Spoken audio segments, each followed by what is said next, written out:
So yeah, I have to give Genshin Impact another spin. It's not as heavily, I mean, it is heavily monetized. So like looking at the skins for 25 euros, but skins are not gameplay elements. So I'm not that worried about that one. I'm not that big of a skin fan either. Though 25 euros seems a bit hefty. Not a fan of the gacha elements for characters. I would wish that you could like either recruit them or have a way of getting them other than just random loot drops. I got 1 extra musketeer from gold chest, so I have enough to unlock it. Nice, Dominus. Nice. Congratulations. Yeah. But so far it doesn't seem as horrible as everybody makes it out to be. There's a lot of controversy about this game, and also I'm always very, very careful with Chinese games.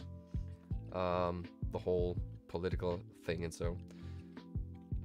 So either oh yeah or it's Foxy Senpai. Foxy Senpai seems nice. What do the two play? Let me check. Let me. First of all, let me get my mug big. Which TV? Let's check those two out. I don't know. How did it look for you, people that did not know Genshin Impact yet already? So like not Solia, but Nicole, Douglas, Polly. What are your thoughts on the game? I definitely know Night Hunter's thoughts on the game. Oh yes, playing Animal Crossing. Let's see what its Foxy Senpai does. Not a fan of Animal Crossing, I have to admit. Though I like he's VR cruising.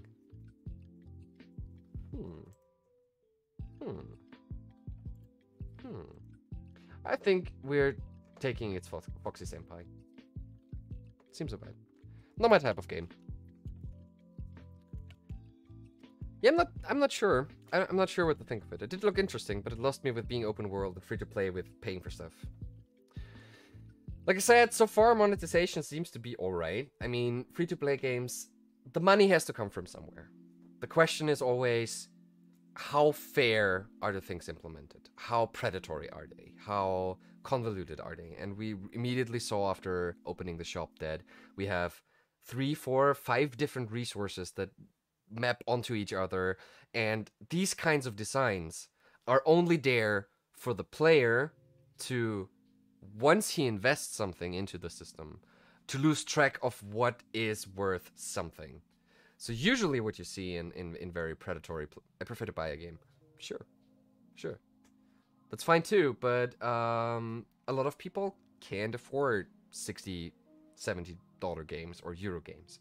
Like for me, for example, while I was a teenager, I had zero money. I could only play free-to-play stuff because I couldn't afford anything else. And then the question was, how far could I go in these free-to-play games?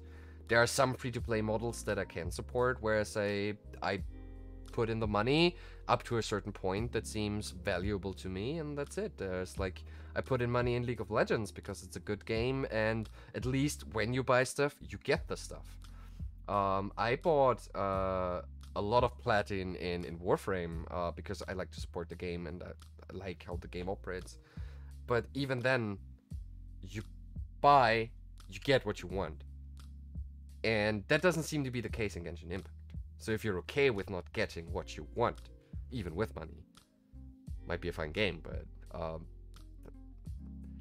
as someone who's working with a lot of gambling and knowing how math behind gambling works now, that's manipulative. That's just what it is.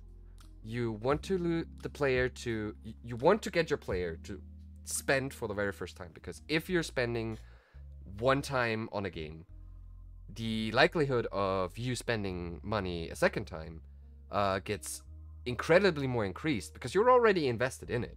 Yeah. Well, there's a pity system to the gacha system, so at a certain point you're guaranteed to get something. Sure. Still doesn't take away the randomness. This is just there so people don't get frustrated if they get too deep into it. I don't like Hearthstone's pack system either, but at least there you have a dust system where you can get something that you want immediately if you save up or invested enough into the system, where you take out the random chance totally. Because even with the pity system, sure, you get something. Is it guaranteed to be the thing that you want? I don't think so. So yeah, you want your player, you get stuff to buy characters. You do? Okay, well then. Like this. Okay then. Then might be different, so I have to go a little bit deeper into how the system works. So even then, yeah, but I like card games.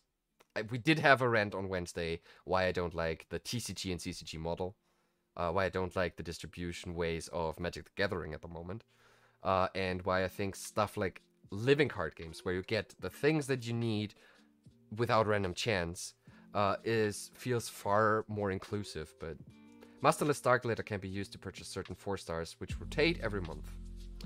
Yeah, but even then, they take control away from you because they want to steer you into the other system. Because once you paid once, you pay twice, you pay 3 times, and then after a certain amount, you're in the zone where those gambling mechanics really want you, and that's the FOMO experience. That's the fear of missing out. You're already, or the fear of missing out is the timed stuff, and then you have the sunk cost experience, where you already invested so much into the game, you did not get back what you wanted, so you invest even more. That's how gambling works. That's how these loot boxes work. That's how that works. And it, at least Genshin Impact appears to be like what's it called? Skinner box, where it gives you a lot of stuff in the early, and then it gets grindier and grindier and grindier. But that does not mean Genshin Impact does it. I'm just saying I have to go deeper into Genshin Impact to gauge whether or not that's the case. Oh yeah, no, it's predatory, but I know what I'm willing to spend for the enjoyment of the game has given me. True. But I offer you a second perspective on this, and why I think gambling mechanics in video games are very, very dangerous. So first of all, not everyone out there has the strength to not get addicted to something, to set their limits as they set it. There's a reason why gambling is heavily regulated and has safety nets for people that get easily addicted. Yeah, for a while, I did not get all the stuff I wanted without spending money, and I did spend a lot more money than I would have spent buying a full-price game. Yeah, that's also something, because you lose track of these little transactions. But going back to why it is important to not excuse these kinds of mechanics. First of all, designers do that by design. There's a reason why gambling mechanics are, like, true money gambling has safety nets and regulations, because a lot of people don't have the psychological strength to say no to that and once they fall in, it's really hard to get out. This is a very personal thing for me, but my family was very well off, but my father was heavily gambling addicted.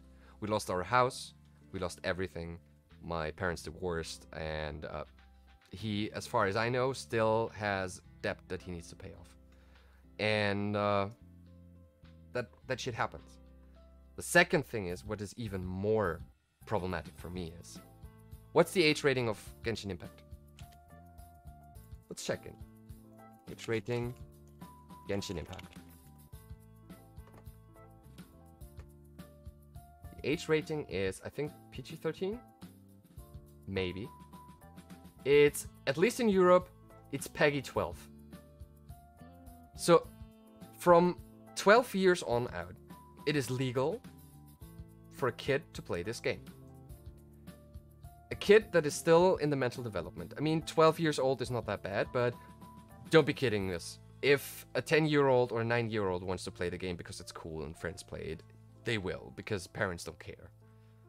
But these kids are confronted with random chance mechanics that are designed to make you addicted, while growing their mental capacities and while growing their understanding of the world. And it's not Genshin Impact alone that does it. And I'm not even saying that Genshin Impact is like the holy grail of predatory design to get people to spend money. But we're growing a generation of kids that are bombarded constantly with gambling, in a way. And I don't think that parents are aware of this, and I don't think they have the system that helps them strengthen their mental barriers to not fall victim to these practices. Even later on, when they grow up and it's just normalized to everything's gambling. It's normalized.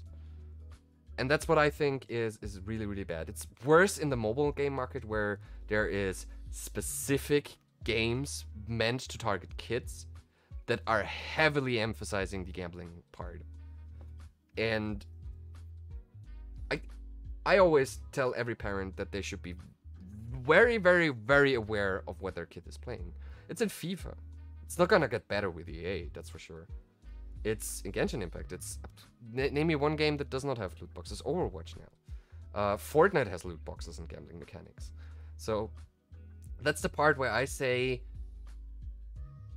no matter how much you as an adult that earns your own money and finds enjoyment in a game and say, yeah, I'm gonna spend 50 euros on this random chance because I feel like it. I have the money. It's not hurting me. You might be that way, but the kid probably isn't. And there's enough horror stories about from kids using the credit card of mommy and daddy to buy stuff in Fortnite. And bring back the old school jump and run games. They would probably have loot boxes in there as well.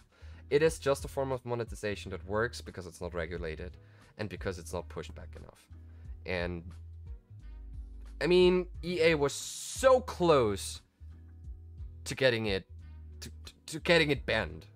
It got banned in the Netherlands and it got banned in Belgium.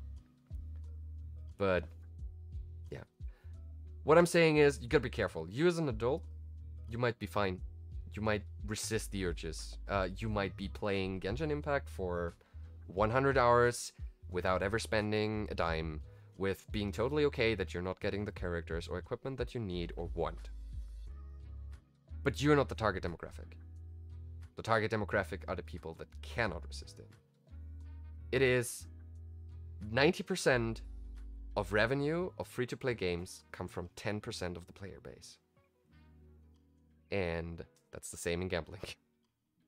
Like, from the 10 people that go to a casino and play for 20 euros and have their fun and go home, there's 1 or 2 people that will stick there forever, spending money on the gambling mechanics. To give you an idea about Danish gambling laws, I literally can't even bet channel points or predictions because it goes against gambling laws there. Sure, you can overregulate. But there are reasons why these things exist. And I can't say a hell of a lot what my company that I work for is doing. But we do have occasional situations where everybody in the room realizes that we're preying on people sometimes. My company does a lot of steps to mitigate damage or not even let things escalate that quickly. There are a lot of regulations that say you can only go for an hour on a slot machine before the slot machine tells you what time it is and that you're already playing for an hour, or how long you played, or how much money you lost, or how much money you gained. So people don't get in this flow where they just keep on pulling the lever until there's no money left for them. I think channel points predictions restriction is excessive though. Yeah, true. I'm with you there. I'm with you there. Just saying, excusing it for all the games because, yeah, in Blizzard, in the loot boxes only give you skins. Sure, doesn't hurt you. You can still play the game. You can buy it for 40 bucks and play it as long as you want without ever spending money. But there are some people that are far more susceptible to these tactics. Also, this music is just way too jumpy right now. And also what I wanted to get to a point here. So we have the kids and the gambling addicts. And of course, there's a third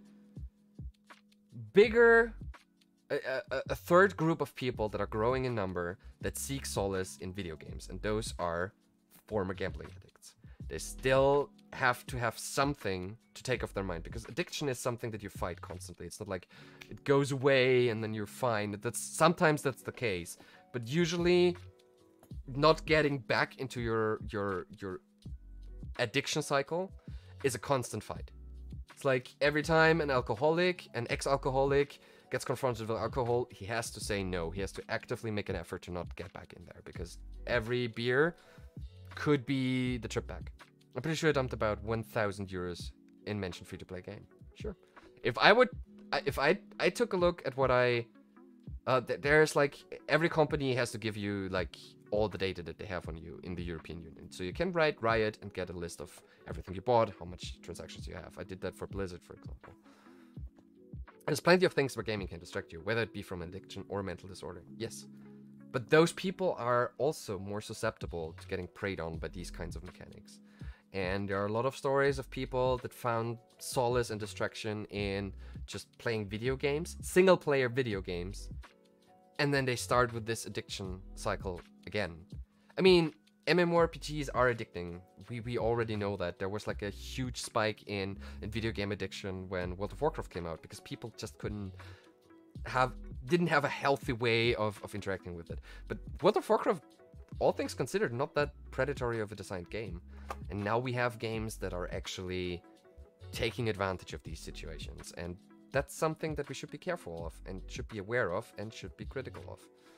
That's the same for Genshin Impact, as it is for anything randomized that comes from Warframe, anything randomized that comes from Dota, Fortnite, whatever you name it.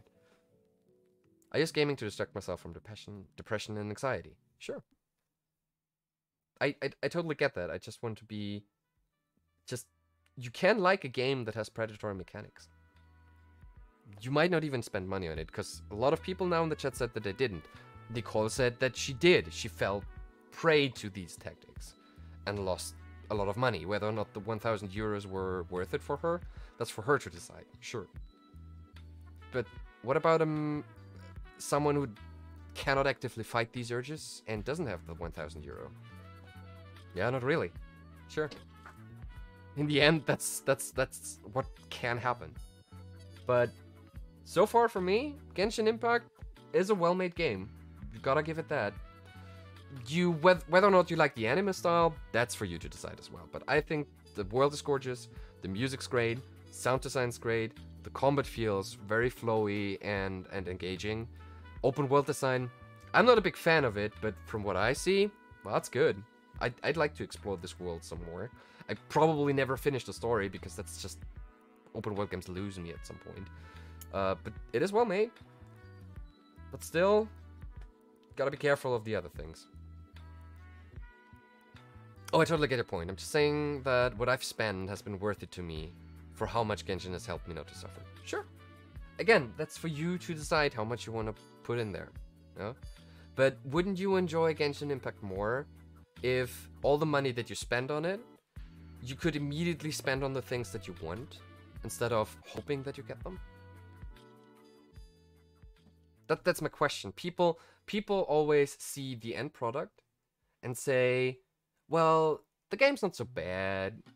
You can put in a little money. It was worth it for me and stuff like this. But you should not forget that how video games are designed is a conscious choice. Games don't have to be the way they are. They can be whatever the designers want them to be.